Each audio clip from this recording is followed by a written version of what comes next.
Good morning students. आज हम लोग पढ़ेंगे स्टोमाटा के बारे में। Stomata, what is stomata? Stomata are the tiny pores present in the epidermis of leaf और stem through which gaseous exchange और ट्रांसपिरेशन अकर्स। स्टोमाटा जो है क्या है? वो स्टोमाटा वो टाइनी पोर्स है जो कि लीव्स के एपिडर्मिस पे, ठीक है, चाहे लोअर एपिडर्मिस पे या अपर एपिडर्मिस पे प्रेजेंट रहता है। इस तरह का कुछ टाइनी पोर्स रहता है, ठीक है, इस तरह का जो कि गार्ड सेल से प्रोटेक्टेड रहता है। इस तरह का टाइनी पोर्स प्रेजेंट रहता है कहाँ पे? Epidermis of the leaf. It is present on the epidermis of the leaf और stem through which gaseous exchange और transpiration occurs. What is transpiration? Transpiration is the removal of excess water from the surface of the leaves, ठीक है। अब देखिए stomata, functions of stomata अभी हम लोगों ने देखा। Exchange of O2 and CO2, exchange of gases, ठीक है, स्टोमाटा के थ्रू ही। ये आपके गार्ड सेल्स हैं यहाँ पे जो ये प्रेजेंट है। स्टोमाटा का स्ट्रक्चर अगर आप देखेंगे तो बाहर में जो हैं वो सब्सिडरी सेल्स हैं, ठीक है, जो कि स्टोमाटा को प्रोटेक्ट करके रखते हैं, और अंदर में क्लोरोप्लास्ट है स्टोमाटा में, क्योंकि क्लोरोफिल तो होना ही है। और ये जो जगह है ना, ये खाली पोर्स, इसको मैं दूसरे कलर से आपको दिखाती हूँ, एक मिनट। इसको आपको दूसरे कलर से मैं दिखाने की कोशिश करती हूँ, एक मिनट। ये ठीक है, ये जो बीच में स्टूडेंट्स ये खाली जगह है ना, ये pores, the pores present in between, यहीं से आपका CO2 या O2 बाहर जाएगा और CO2 अंदर आएगा थ्रू दिस एम्प्टी स्पेस, और यहीं से वाटर लॉस भी होता है ड्यूरिंग ट्रांसपीरेशन। तो ये इसका फंक्शन है स्टोमाटा का, जो ये खाली स्पेस है इसी के थ्रू, ठीक है। अब क्या, तो फंक्शन आपने देखा, दो फंक्शन है इसके mains, exchange of gases and loss of large amount of water during transpiration, ठीक है। स्टोमाटा का स्ट्रक्चर तो आपने देख ही लिया। गार्ड सेल से प्रोटेक्टेड होता है ये गार्ड सेल्स, बीच में इसके न्यूक्लियस भी होगा, क्लोरोप्लास्ट होंगे फोटोसिंथेसिस के लिए।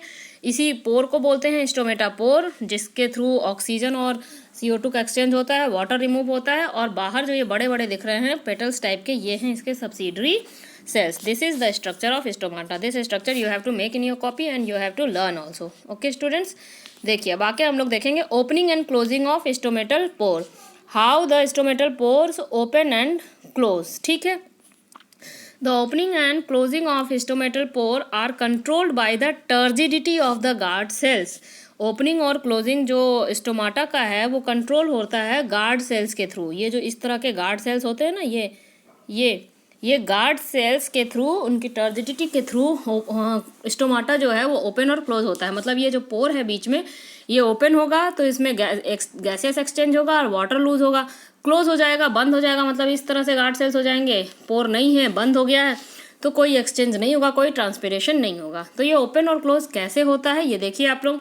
When guard cells Uptake water from the surrounding, जब ये गार्ड सेल्स वाटर ले लेता है, ठीक है, इसमें बहुत ज़्यादा वाटर आ जाता है, दे स्वेल, ये स्वेल हो जाता है, फूल जाता है, ठीक है, and become a turgid body, और टर्जिड बॉडी बन जाता है, विच एनलार्जेस द पोर बिटवीन, जो कि इस पोर को बड़ा कर देता है। ये फूल गया तो ये पोर बड़ा हो जाता है, ये जो बीच में पोर था ये बड़ा हो गया और ओपन हो गया, इसी को बोलते हैं ओपनिंग ऑफ स्टोमाटा, ठीक है। और जब ये while when water is release, जब ये वाटर बाहर की ओर चला जाता है, when the water is released it becomes flaccid, the stomatal cell या guard cells become flaccid and shrink हो जाता है। तो श्रिंक हो जाता है तो यही हो जाता है to close the stomatal pore, stomatal pore जो है क्लोज हो जाता है। देखिए नीचे में दिया हुआ है opening and closing of stomata, ठीक है। This is the opening and closing of stomata, this is the opening structure. जब इसमें बहुत सारा पानी आ गया है तो ये ओपन है, तो फिर यहाँ पे गैसियस एक्सचेंज होगा, और ये जब इसमें से वाटर जो है लूज कर दिया है इसने बाहर की ओर, तब ये क्लोज हो गया। देखिए स्टोमेटल पोर कितना कम हो गया, इसमें स्टोमेटल पोर कितना ज़्यादा है, ठीक है। तो जब ओपन रहेगा तो एक्सचेंज ऑफ गैसेज होगा, और जब क्लोज हो जाएगा तो एक्सचेंज ऑफ गैसेज नहीं होगा, ठीक है स्टूडेंट्स। अब हम लोग देखेंगे सिग्निफिकेंस ऑफ फोटोसिंथेसिस। फोटोसिंथेसिस तो हमने पढ़ लिया, लेकिन इसका सिग्निफिकेंस क्या है, क्या इसकी इंपॉर्टेंस है, क्यों फोटोसिंथेसिस होना चाहिए।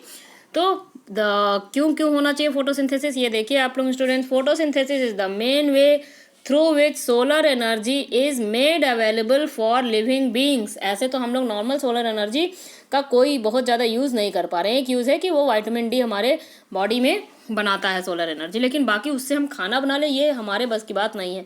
तो फोटोसिंथेसिस के थ्रू ही सोलर एनर्जी जो है यूज़ हो रही है लिविंग बींग्स में, ठीक है। Green plants are the main producer of food in the ecosystem. All the other organisms directly or indirectly depend upon the green plants. जो ग्रीन प्लांट्स हैं वो सोलर एनर्जी के थ्रू ही अपना खाना बनाते हैं, वो मेन प्रोड्यूसर्स हैं। और बाकी दूसरे सभी ऑर्गेनिज्म, चाहे वो कोई भी ऑर्गेनिज्म हो, वो सभी डायरेक्टली या इनडायरेक्टली ग्रीन प्लांट्स पे डिपेंड करते हैं, जो कि लाइट एनर्जी पे डिपेंड, सोलर एनर्जी पे डिपेंड करता है अपने खाने के लिए, ठीक है। The process of photosynthesis also helps in maintaining the balance of carbon dioxide and oxygen in the air. Photosynthesis जो है वो मेंटेन करता है कार्बन डाइऑक्साइड और ऑक्सीजन के बैलेंस को एयर में। तो ये है सिग्निफिकेंस ऑफ फोटोसिंथेसिस। आज हम लोगों ने क्या क्या पढ़ा? आज हम लोगों ने पढ़ा structure of stomata, opening and closing of stomata and significance of photosynthesis, ठीक है स्टूडेंट्स, इतना आप लोग पढ़िए। कल हम लोग हेट्रोट्रॉफिक न्यूट्रिशन में को पढ़ेंगे और न्यूट्रिशन इन अमीबा कल हम लोग देखेंगे, ठीक है। ये हम लोग कल देखेंगे। मैंने कुछ आपको इस क्लास में भी बताया था और कल हम लोग इसको पूरा डिटेल में हेट्रोट्रॉफिक न्यूट्रिशन पढ़ेंगे। Okay students, thank you and have a nice day.